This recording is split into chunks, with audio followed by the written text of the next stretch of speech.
Yo soy Mauricio Rodríguez, soy profesor de la Facultad de Medicina de la UNAM y soy vocero de la Comisión de la UNAM para el COVID-19.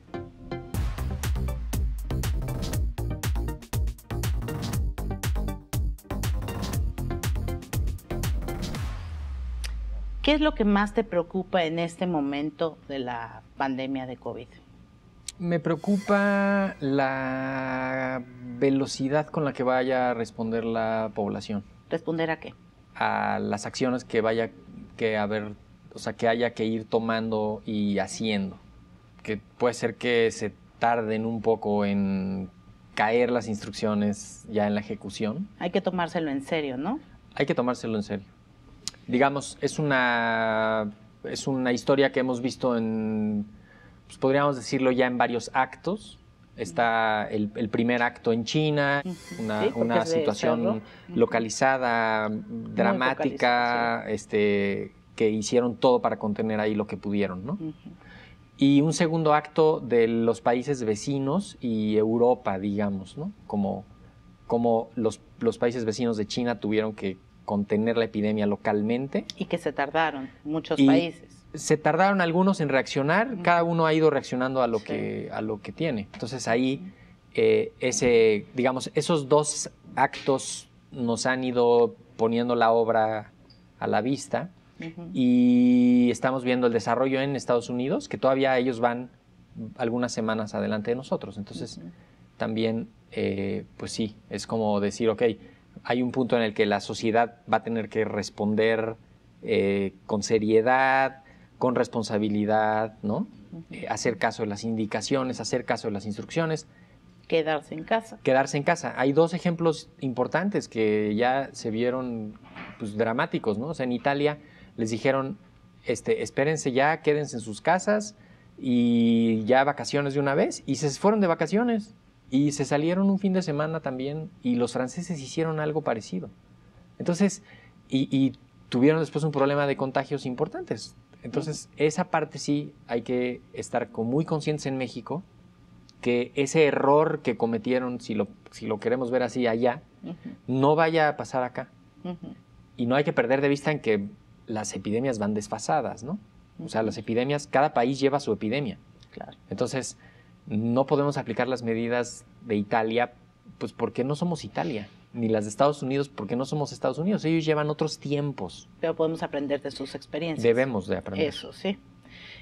Hablé contigo esta semana, sí. ¿no? Y coincidimos en que nos preocupan mucho, se ha dicho, las personas mayores, pero también las personas con discapacidad. Así es. ¿Qué es lo que tenemos que hacer con personas mayores y personas con discapacidad? ¿Qué es lo que ya deberíamos estar haciendo?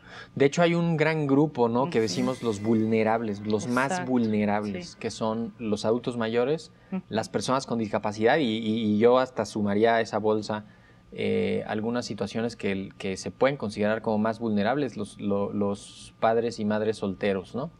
O solteras, que están como en una situación que van a tener que hacer una cuarentena con los hijos solos, ¿no? Y que puede representar eso una situación potencialmente, pues no delicada, pero de mayor vulnerabilidad, ¿no? Claro, claro. Entonces, los más vulnerables, ahorita ya hay que protegerlos más. Hemos tenido tiempo ya de identificarlos. ¿Quiénes son los mayores de 60? ¿Quiénes son los que tienen alguna enfermedad de base? ¿Quiénes son, no? Y ya los identificamos, ya sabemos dónde están, y tener una estrategia para ver cómo los vamos a ayudar, ¿no? Por un lado se plantea el asunto del distanciamiento social, pero eso no debe de significar olvido y abandono, sino al revés, tiene que significar estar en contacto vía otros medios, porque también hay un tema de salud mental que hay que atacar, ¿no? Sí. O sea, que hay que... Y hay que fortalecer esa solidaridad social que la hemos visto y la hemos vivido. Hay que apelar a ese recuerdo. Tenemos una resiliencia del sismo del 85, del sismo de hace 2 años, ¿no? También como pues hay una solidaridad ahí que sí la tenemos y que hay que ponerla en práctica ahora en un escenario distinto, pero que sí la debemos de ver en los siguientes días, ¿no? Decías, las personas con discapacidad son más vulnerables, pues porque podrían tener problemas de movilidad, por ejemplo, porque una persona ciega, aunque se pueda mover de manera muy familiar, en crisis cambian las cosas, se puede digamos, caer, en situaciones, ¿no? de emergencia o de crisis, cambian hasta físicamente las cosas, ¿no? Claro. En los hospitales seguramente puede haber un momento en el que la recepción de algunos pacientes sea en otro lugar afuera, en los estacionamientos, en las puertas, ¿no? O que haya señalizaciones específicas o indicaciones auditivas, Claro. que una la persona sorda no escuche. No la va a escuchar, o una persona ciega va a ir siguiendo las líneas que sí estarían marcadas en el hospital habitualmente para que sigan las rutas, ¿no? Sí, Y la señalética para que toquen en braille los letreros de qué piso están y eso. Pero en una situación de emergencia seguramente no. Y entonces eso implicaría que dependan de una persona más, que los esté cuidando, que los esté ayudando y que necesitarán eso. Ya no digamos los que tienen movilidad limitada, ¿no? También. Porque y los que tienen una condición de salud o una enfermedad de base, además. Exacto, que se les puede descompensar, ¿no? Una cosa física y también quizá una cosa también mental que pudiera comprometer la capacidad de respuesta, ¿no? Una persona, por ejemplo, que no tolere espacios abiertos, que no tolere mucho ruido, una persona con trastorno del espectro autista que pudiera ser un poco más complicado comunicar, un poco más complicado diagnosticar, ¿no? Incluso pedir ayuda o algo así. O sea, toda esa población sorda que no hay suficientes intérpretes, ¿sí? ¿no? No tenemos una línea de texto para que puedan hablar. Indígenas que hablen alguna lengua y que estén aquí en la ciudad porque aquí viven o aquí trabajan. O sea, todas esas poblaciones tenemos que visibilizarlas para que las protejamos entre todos. Cada quien tiene a alguien de esos cerca, pues es momento de pensar en cómo les podemos ayudar, ¿no? Entonces la idea es no acercarse.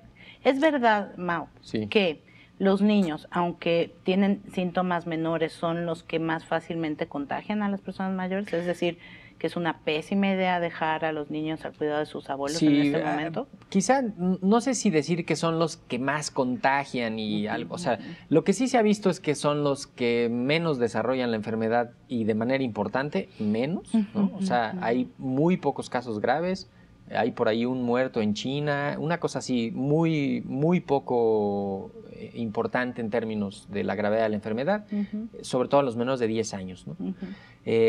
Ellos sí pueden desarrollar la enfermedad leve, que incluso se las confundamos como con un catarro, que les dure menos tiempo, pero que sí sean contagiosos, ¿sí? Entonces, pues no hay que acercárselos a los adultos, sobre todo a los adultos mayores. ¿No? Y a las poblaciones vulnerables, porque pudiera ser que el niño está bien incluso pues, sin mayor sintomatología o algún problema así, y que sí pudiera estar contagiando, ¿no? Sobre todo en el momento en el que vamos a tener como la transmisión del virus en la comunidad ya, que es la fase 2. como la parte 2, tirándole ya hacia la 3, porque ya va a haber una circulación del virus en la comunidad. No hay que perder de vista que eso va a ocurrir. O sea, no hay... Sí, claro, no hay vuelta atrás, ¿no? Nadie lo ha frenado en el mundo, no, digamos, hay un proceso biológico del virus, una condición biológica del virus que le tiene las puertas abiertas a nivel biológico. O sea, ese virus es nuevo en la naturaleza, no lo conocía nadie en su sistema inmune, y entonces va a pasar. Lo que queremos es que pase de manera ordenada, que pase lo más despacio que se pueda, que los contagios sean lo más espaciado que se pueda. Sí, porque si no corre peligro de colapsar el sistema de salud, ¿no? Exactamente. Y ahí empiezas a atender mal a los pacientes, empieza a haber otras fallas y empiezas a fallar en los otros enfermos de las otras enfermedades que también están con necesidad de los hospitales, ¿no? ¿Se han manejado las cosas bien, según tú? Pues se ha trabajado desde los primeros días de enero en esto. Técnicamente hay muchas cosas ocultas a la simple vista, pero que son trabajos que se han hecho, que los están haciendo y que los han hecho también en el brote de ébola, se han hecho también, o sea, son respuestas epidemiológicas que poco a poco fue cobrando más visibilidad hasta los últimos días, que ha tenido una visibilidad gigante ¿no? Pero antes ha habido una preparación muy importante para el fortalecer la capacidad de diagnóstico, para implementarla en los estados, en muchos otros hospitales, en una red de hospitales privados también, que hay ahí capacidad de diagnóstico, información a la comunidad, capacitación a los médicos, preparación en algunos hospitales para pues, ahí reacondicionar, o sea, y aislar a los enfermos. Aislar a los enfermos y al mismo tiempo de ir siguiendo cómo va la epidemia por todos lados, y conservar la economía lo más funcional que se pueda y la respuesta social lo más funcional que se pueda. O sea, es como una mesa de 3 patas que pues está ahí justamente ahorita en el equilibrio, ¿no? Entonces, mantenerse atento a las noticias, lavarse muchísimo las manos. Mantenerse atento a las noticias. No difundir información falsa, poco confiable, ¿no? Sí. Incluso esto de, ¿será cierto? Bueno, de entrada... Te lo mando por si es cierto. Sí, no, por favor. Ya ahorita ya no, ¿no? También ya ahorita desprenderse un poco de las imágenes y todo lo que estamos viendo, leyendo de lo que está pasando en Europa y en Estados Unidos, porque no sabemos esas situaciones, también creemos que ya están aquí y ya nos cansamos de la cuarentena italiana y todavía no empezamos la nuestra, ¿no? O sea, como esos detallitos que sí a la gente no deja de ser ahí una llegada de información difícil de procesar. Aislar a los enfermos, que no contagien, que se pongan un cubrebocas, que se usen gel en las manos. Los enfermos. Los enfermos. Ellos son los que tienen que usar cubrebocas. Los sanos no. Los sanos hasta les puede salir contraproducente, ¿no? El gel con alcoholito al 70%, y si no hay gel, porque probablemente ahorita se terminó en algunas tiendas y en lo que se reabastecen, etcétera, agua con jabón. Mantener la sana distancia, sobre todo con los más vulnerables. Ahorita ya no sacar a los más vulnerables, a los centros comerciales, a los restaurantes, a los bancos, a las plazas, a los parques. Ahorita ya no. Ahorita ellos ya vamos a guardarlos, ya casi vámonos todos a preparar para guardarnos, porque justamente lo que queremos hacer es que los que vayan estando enfermos cursen con la enfermedad en su aislamiento, no se van a complicar la gran mayoría, y vayamos evitando los contagios y que vaya pasando lo más controlado posible. Perfecto. Pues muchas gracias, Mauricio, por venir. Espero que nos volvamos a ver pronto. Pues sí, yo espero. Bien, pronto y para hablar de otros temas también. Sí, ¿no? Cuando menos para seguir hablando de por lo pronto, y luego ya metemos otra cosa en la gente. Muchas gracias. Hay más de esta entrevista con Mauricio Rodríguez y como siempre yo los espero en Facebook, en Twitter, en Instagram.